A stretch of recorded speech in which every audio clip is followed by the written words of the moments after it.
Put in. To install or place something in a specific location.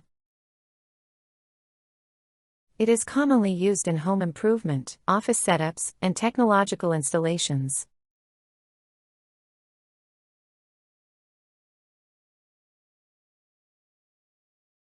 They put in a new air conditioning unit in the office.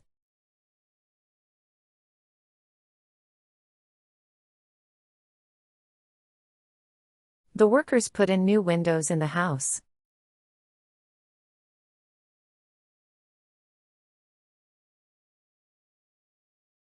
We need to put in new carpet in the living room.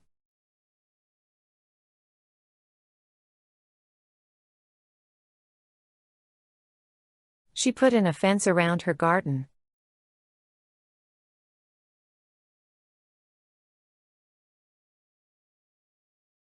The company put in new computers for the employees.